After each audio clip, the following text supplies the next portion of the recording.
Hi everyone, and welcome to the Say As It Is with Pete podcast series. I'm Pete, your host, and each week I will bring you some frank and honest conversations covering various topics from learning and development, apprenticeships, funding, HR, strengths, recruitment, ESG, well-being, ED&I, employability, and much, much more. So let's get this week's episode underway and say as it is. Hi everybody, and welcome to this episode of Say As It Is with Pete. And in this week's episode, we're looking at CVs are dead. Now, I do apologise if you can hear some drilling in the background. There are some roadworks outside, so apologies. Hopefully, with the magic of technology, I can drown out that noise. So you should be fine. So in this episode, as I mentioned in the previous episode of recruitment in 2025, in episode 9, I mentioned that CVs are dead, and probably people are saying, what are you saying, Peter? Well, they are. Look, we're stepping into 2025 now, okay? And it's time to rethink our approach on recruitment and job hunting. So we're going to explore the traditional CVs and why they're becoming obsolete, and how, innovative tools like, say, StrengthScope Interview are starting to shape the future of hiring. Now, look, for me, a CV can be fantastic, and I think I've done episodes before on getting your CV ready and tips and tricks to get your CV where it should be, and how it can get picked up by the wonderful world of AI due to the automated recruitment application systems and what you can do.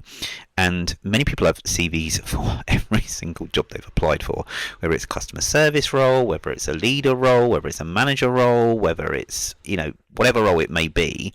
People tailor their CVs, or have been told to tailor their CVs for the application they're applying for. Well, guys, you're not going to like this, and many recruiters won't like it, and probably some HR professionals that listen to this will not like what I'm going to say. But CVs are dead. They don't exist, or they shouldn't exist. When I left school many, many moons ago, we were expected to have a CV and a record of achievement. Well, I hadn't got much work experience, and the only work experience I really held, had was my 3 to 4 weeks work experience when I worked at British Airways in the graphics design department and trained a bit with cabin crew, and got to experience that, which was really good fun, and I loved BA for that. And I never forget the woman in the graphics design department called Hazel. She was fantastic, and I designed some training for the DC-10s that British Airways still had at that time, and that's going back a long, long time, and they flew out of Gatwick at that point. So it was great fun, and that was in Concord, and everything else was still around. And this was at the Compass Centre, not the Compass Centre, sorry. This was the Compass Centre at Silver Jubilee Way. So absolutely loved it. So look, things have changed, and I didn't have a CV, and a lot of people that are leaving kind of education and starting their early careers are not going to have a lot of work experience or anything, and a lot of people get battered back because they don't have the experience that people are looking for, which is a bit, excuse my language, a bit shit really, and I get frustrated. Everybody should have an opportunity, and look, we need people to do the jobs, right? And a lot of people are focused on qualifications and having degrees and doctorates and PhDs and masters and bachelors and whatever it may be. Come on, the price of education is ridiculous now, right? It's like £9,000 a year for uni. Not happening. People can go and do an apprenticeship and learn everything they would at, say, college or uni by doing an apprenticeship, but at work. And they're gaining the knowledge, the skills, and the behaviours while at work. So they're earning while they're learning. Perfect. Guys, employers, hire apprentices. What are you doing? Bring someone in, fresh out the box, new ideas, new approaches. Perfect. Anybody, any age can do an apprenticeship. So don't limit it. All right? Now, it's coming up to National Apprenticeship Week in February, and I'm telling you now, employers, don't age limit your apprentices. Don't focus on the younger ones. Have a complete broad spectrum, okay? Now, look, when we talk about CVs, I've spoken to many professionals, and there's a 50-50 view on this. Some agree and some don't agree, but I don't believe in CVs anymore, because us as employers, when we are creating a application via our application tracking systems, we have these wonderful flashing application tracking systems that captures all this data. So there are some systems that say upload your CV and it pulls all the data through, and then the poor candidate sit there and adjust it. And I've done that before, and it doesn't put it in correctly. It's a pain in the backside, but they do it. Or there's a lengthy application process where you're filling out your details, and sometimes that puts candidates off, and sometimes it doesn't, and they'll fill it out if they're genuine and authentic about applying for the role. And it can be a bit of a bugger sometimes, because what you're doing is basically and then let me get through this. So once you've asked them for everything, their name, their age, their address, their ED&I credentials, everything else, their experience, their education, you're then asking them to upload their CV. Huh? No. Stop. Don't ask them for their CV if you've already asked them for that information. But what are you as an employer doing with that information? Look, for me as an employer, I'm more interested in, do they have experience in the industry that I want them to work in? How committed are they and dedicated to roles? And I'm more interested in the last 5 years of work history. Because, come on, think about it. Most people are going to stay around for probably 3 to 5 years, then they'll bugger off to another job. So I need to know, are they going to stay for up to 5 years within a role? If they are, perfect. That's what I want to see. I do want to know, past those 5 years, what they did kind of before, to give me a bit of an insight into them. But an interview is about getting to know them, their knowledge, their skills, and their behaviours. Okay, so as I say, as we move into 2025, there is a decline of the traditional CV, and there's so many different versions, and I've seen so many things on Instagram and TikTok and Snapchat and all sorts of platforms talking about, have your CV this way, create your CV this way, don't have a picture, don't have this. I already know this. I have an episode on it, so I can tell you that. But there are some things. So with CVs, here's why I think they're diminishing. Number one is there's a limited insight.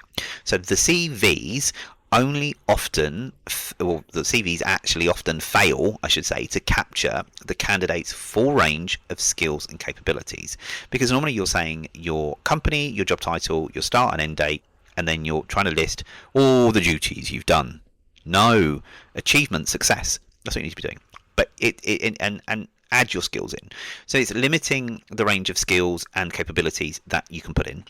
2, there's a bias and inaccuracy. So CV screening can lead to people overlooking the hiring manager overlooking the excellent candidates or potential excellent candidates due to unconscious bias or lack of specific qualifications, because they're only going to the qualification saying, have they got the qualification? No, reject. Qualification? No, reject. Come on, someone may be doing the job or have done the job for so long. They may not have the qualification, but they are absolutely occupationally competent. They have the knowledge, they have the skills, they have the behaviour. They just haven't had any formal qualifications. Okay, so also it's a static nature. So in a fast evolving, wonderful world and all the industries we work in, a CV is merely a snapshot of the past, and it's failing to reflect a candidate's current abilities or future potential. And number 4, changing job markets. So with 85% of the jobs in 2025 that we have that didn't exist in 2022, hiring based solely on past experience is becoming impractical.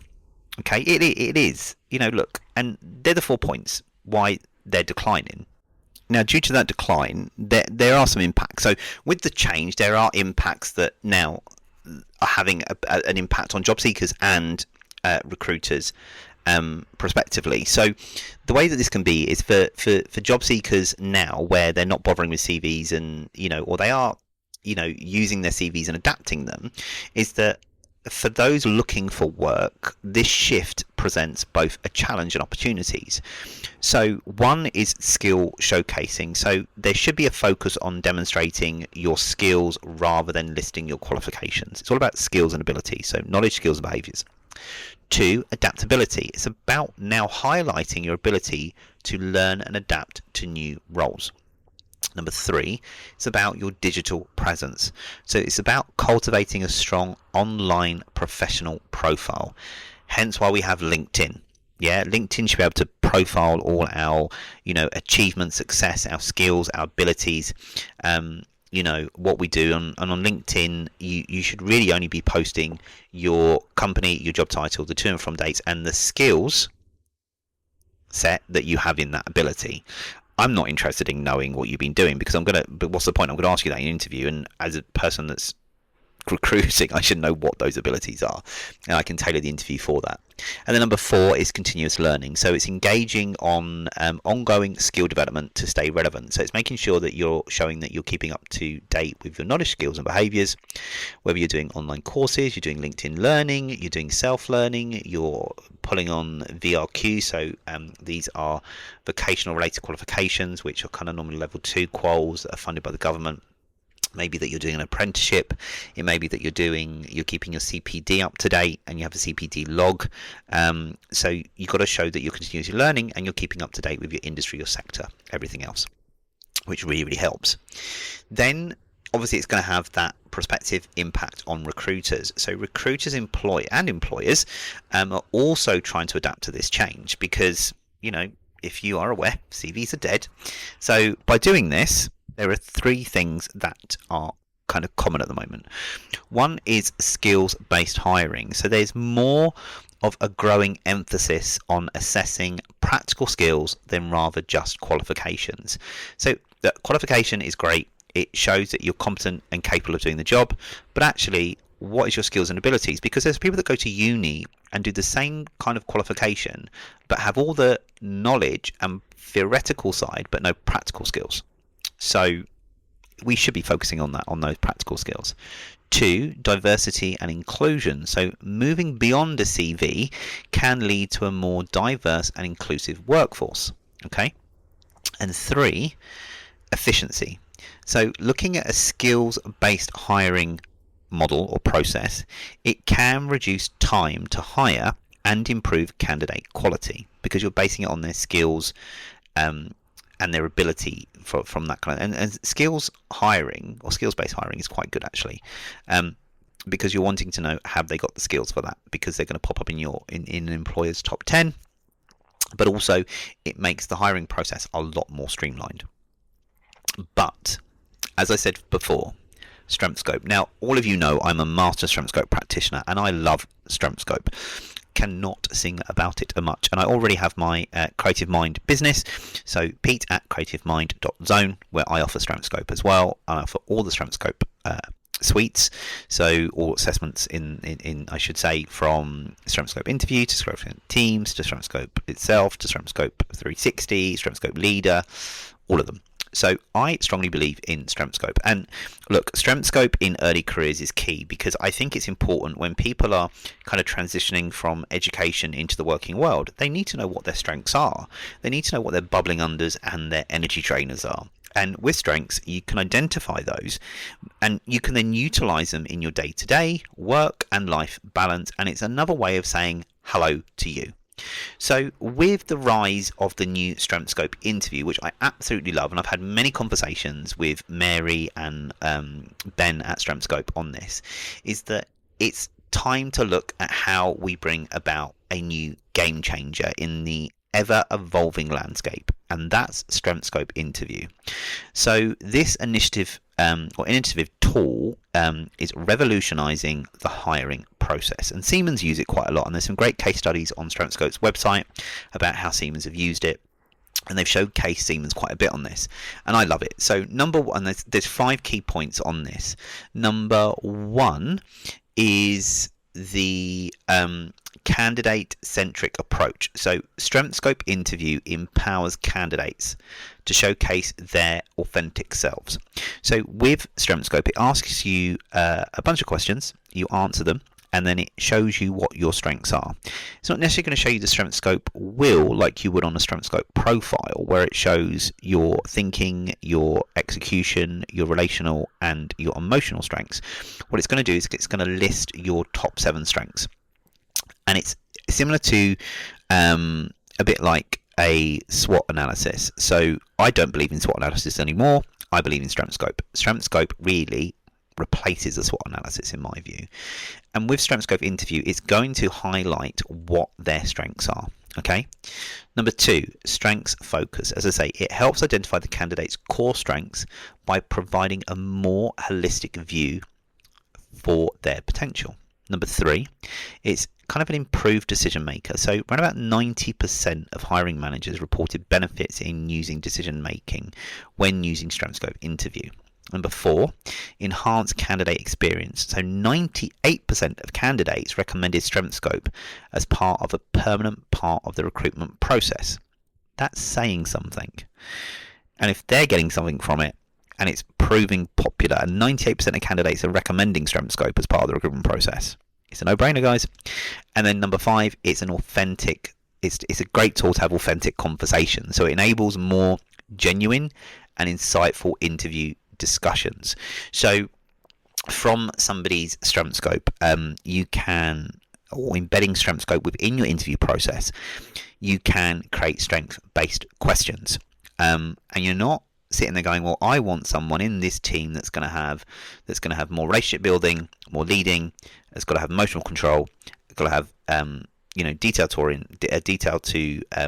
attention to detail. Sorry, has to be strategic mindedness. It's not that. It's seeing those person's strengths and then asking them questions around that. So I can see that one of your strengths is leading. So could you tell me about how you've led a team and how you could use your leading strength within the role? Or you could say, okay, I can see you're very optimistic. Tell me why you're optimistic. How have you used your optimism? So it gives the candidate more of an authentic approach to answering questions. You can ask strengths-based questions, which is better. And in that way, it helps them. So even if they're not successful in the recruitment process, you know what? As an employer, you've given them the tool to move forward to other roles and apply for roles, because then they know actually what their strengths are. But actually, you might sit in there and see somebody's strengths and go, actually, this person is more suited for this role, not the one they're applying for now. I think they're better off in HR or IT or somewhere. So let's have that conversation with them, and have that conversation, and it's more authentic, it's genuine, okay? And interviews need to change. Come on, I'm bored of these stupid interviews. So tell me where you're doing now, and tell me a bit about yourself, and what's your qualifications. Oh, and I can see you did this. Oh, and tell me more about this. You're just reading their CV. I want to know about the person. And having their strengths in front of you is a great way to do it, because it says, okay, I can see that most of your strengths, and as a StrengthScope master practitioner, I can see from somebody's StrengthScope StrengthScope interview results, is I can kind of gauge where their strengths are sitting, and whether they are internal or external, whether they are people focused or task focused. And I can already see a snapshot of them and go, well, actually, I can see that most of your strengths here are based on external, and I can see that you're more of a people person. So how do you think that's going to impact on the role? What do you think you could bring with that? And then it gives that more sense. So yeah, perfect. Absolutely love it. So if you want to do StrengthScope interviews, employers or potential job seekers, reach out to me, pete@creativemind.zone, and I'll go for it with you. But as I said, it's got to be more skills. It's got to be based on their knowledge, skills, and behaviours. Okay? And that's what it should be based on, not what they did 10, 15 years ago. Focus on the last 5 years, or what are they able to do? Yeah, you can throw questions at them about the job, so you know what the job is. So give them a scenario to answer, give them a short practical task to do. There's no harm in that. Make it, instead of I ask a question, you give me an answer. It's ridiculous. And come on, be honest. You know, you're not looking at the CV. You're just making notes on the CV. That's it. All right. So don't tell me that you check every single CV, because you don't. Because CVs don't exist. They're dead now. So on this, let's look at the way forward. So as we move away from a traditional CV, here's what both job seekers and recruiters should focus on in this new approach, in my view. So there's 4 points here. Number 1, embrace skills-based assessments. So look forward beyond the paper qualifications to practical abilities. Okay. 2, prioritize authenticity. So create opportunities for candidates to showcase their true selves, whether that be in a practical assessment, for example, whether that, you have a look at StrengthScope and you have those authentic conversations around their strengths. 3, continuous adaptation. So stay open to new recruitment methods and tools. Okay, keep an eye out there for them. What's going on out there? Obviously, with all the new AI and stuff coming out, what is out there? But please change your recruitment process. Step away from CVs. Look at how your job applications are being done now, because if you're asking for a CV and put all their information in that's on their CV, it's a bit redundant, right? Go for one or two. For me, for my organisation that I currently work for, we tend to just get people to upload their CV if they want to, or just type in their experience. It's not a requirement. They can fill it in manually, or they can upload a CV. All we're interested in is the last 5 years of work history. That is it. And number 4, focus on potential. So assess candidates based on their ability to learn and grow, not just achievements. Okay? Now, to kind of sum all this up, while CVs may not be entirely dead yet, I wish they were, but they're not, their role is diminishing in favour of more dynamic and accurate hiring processes. So by employers and job seekers and recruiters embracing tools like StrengthScope Interview and focusing on skills and strengths can create a more effective, fair and satisfying recruitment experience for everyone involved. Okay?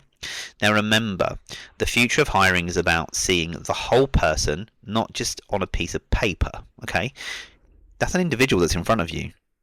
Everything about them cannot be captured on one piece of paper. Unless I give you my CV when I applied for a tutor role, which was like 20 pages of all my life experience and all my work experience. It was manic, but they loved it. Got me the job. So remember, a piece of paper is just a snapshot.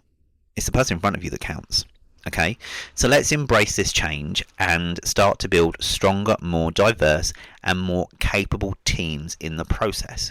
Now, as you all know, I believe in social value and social recruitment, so we got to adapt the recruitment process altogether. So people, in my opinion, CVs are dead and done. You should be basing somebody on their skills and experience. You want to know, obviously, what they've been up to in the last 5 years, but what skills and experience can they bring to that role?